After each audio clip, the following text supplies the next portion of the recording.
Isso aí, galera, muito boa tarde, saúde a todos aí.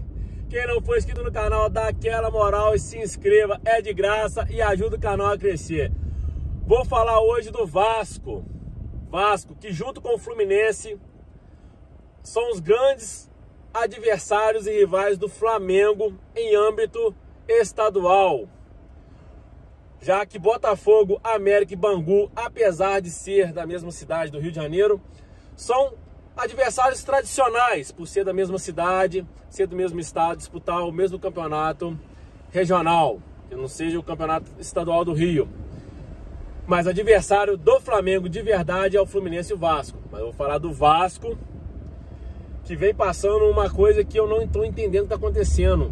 Já vai completar 20 anos essa crise interminável do Vasco. Eu que sou nascido em 83, estou com 36 anos, vivi o auge da rivalidade entre Flamengo e Vasco nos anos 90 e anos 2000. Vi o Vasco nos anos 90 ganhar Brasileiro em 97, Libertadores em 98, Brasileiro de 2000 e a Mercosul de 2000, entre outros campeonatos menos relevantes, mas que na época era relevante, que no caso é o estadual. Viu o Vasco rivalizar com o Flamengo várias vezes, como o maior adversário do Flamengo. A âmbito nacional, o maior adversário do Flamengo é o Vasco.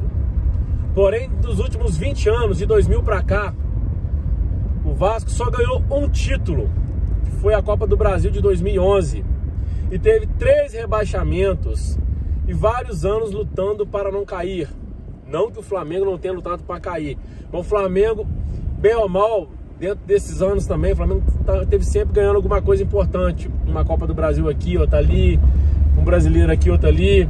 Ganhou a Mercosul também, assim como o Vasco. E o Flamengo passou 6 anos pagando contas, né? E graças a Deus não foi rebaixado. O Flamengo ficou de 2012 até 2016, até 2018, pagando conta, até começar a investir para montar um grande time que culminou com os títulos do ano passado, todo mundo sabe. Mas eu fico preocupado porque o maior adversário do Flamengo é o Vasco. E não é bom para o Flamengo ter o seu maior adversário na fase que está. O Vasco hoje é um clube muito endividado, assim como o Flamengo era, né?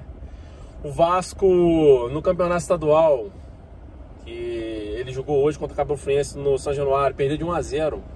O Vasco perdeu para o time de sub-20 do Flamengo de 1-0. O Vasco, se eu não me engano, só ganhou do Boa Vista do 1-0 e empatou com o Bangu. O Vasco fez apenas 4 pontos em 12 possíveis no campeonato estadual do Rio de Janeiro, um campeonato esvaziado, que o Botafogo entrou nas primeiras 2 rodadas com o time reserva, que o Flamengo está jogando com sub-20, que os outros times menores não tem investimento, não tem bala na agulha, não tem estrutura para bater de frente com o Vasco. E o Vasco está nesse calvário interminável, todo ano lutando para não cair. O Vasco veio de administrações terríveis, com o Roberto Dinamite principalmente. E o Roberto Dinamite, assim como a Patrícia Morim fez no Flamengo, o Roberto Dinamite destruiu o Vasco, junto também com as administrações da época do Eurico Miranda, quando era vice-presidente e era o mandatário do futebol. O Vasco ganhou muita coisa. Teve investimento do Banco of America na década de 90 e começo de 2000, o Vasco ganhou muita coisa. Os títulos que eu falei no começo do vídeo. O Vasco é sim um dos maiores clubes do país. Para mim ainda tem a 4ª maior torcida do país, só perdendo para Flamengo, Corinthians e São Paulo. Essa história aí que o Palmeiras tem mais torcida que o Vasco, isso é balela da imprensa paulista. O Vasco tem mais torcida. O Vasco é gigante. Então o Vasco tem que fazer alguma coisa. O Vasco não querendo, não, o Flamengo não tem que ajudar ninguém, porque o Flamengo passou 6 anos pagando conta e ninguém ajudou o Flamengo. Mas o Vasco tem que tomar o Flamengo como um exemplo e passar anos de penumbra, igual o Flamengo passou, com jogadores medianos, jogadores ruins, mas pelo menos não caiu. O Flamengo passou 6 anos, de 2012 até 2018, na verdade 2013 até 2018, sendo chacota de todo mundo, apesar de ter ganho a Copa do Brasil 2013 numa cagada danada, num ano que o Elias e o Hernando Brocador estavam muito inspirados. O Flamengo deu muita sorte. O Flamengo foi campeão da Copa do Brasil num ano que o Flamengo estava começando a se reestruturar. O Flamengo já começou o ano dispensando o Wagner Love. Tinha um salário que o Flamengo não conseguiria pagar. E o Flamengo de lá pra cá foi taxado como time de banana, o time amarelão, o time que perde, o time do cheirinho. O Flamengo foi por muitos anos time do cheirinho. O Flamengo perdeu a Copa do Brasil para um time muito fraco do Cruzeiro, perdeu o Sul-Americano para um time muito fraco do Independiente, perdeu altas eliminações na Libertadores, na Sul-Americana, para times fracos. Entendeu? O Vasco tem que passar por isso também. O Vasco, mas tem que passar. Por isso o Flamengo passou, mas sem cair. Se mantendo, pagando conta, fazendo bons contratos, indo ao mercado, escolhendo jogadores que dá para o clube manter-se na primeira divisão, mas pagar a conta e fazer bons contratos de patrocínio. Porque 20 anos, gente, é 20 anos. O Vasco está desde 2000 vivendo um inferno.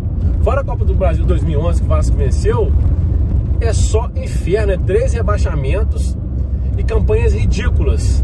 Teve sim em 2012, depois daquela Copa do Brasil 2011, o Vasco teve bem na Libertadores. Teve aquele confronto com o Corinthians nas quartas de finais, que possibilitou o Corinthians a ir mais à frente e ser campeão da Libertadores. Fora isso, o Vasco inexistiu no futebol esses anos todos. É muito ruim para mim que sou flamenguista, né, ver seu maior rival nacional e principalmente da cidade do Rio de Janeiro, né, do estado do Rio, nessa decadência toda. E já começa mal o ano contratando a Abel Braga, gente. Abel Braga saiu escorraçado do Flamengo. É um cara que já ganhou muita coisa no meados dos anos 2000 com o Internacional, e com o Fluminense também, com o alto investimento da Unimed. Mas o Abel Braga já entrou naquela fila de técnicos, ex-técnicos, em atividade, que aconteceu com o João Santana, com o Muricy Ramalho, com o Leão, com o Geninho, com tantos outros que já se aposentaram. Eles pararam. O Abel Braga não, continuou e está continuando fazendo feio, dando entrevistas que deixa o clube em maus lençóis, igual falando que foi lindo perder para o Flamengo Sub-20, que o time está no caminho certo, que a torcida tem que ter paciência, que o clube não vai pagar ele, mas o presidente já deixou avisado. Cara, o Vasco merece muito mais que isso, na boa. É isso aí, fiquem com Deus, boa noite para todos, né, que a noite já tá caindo.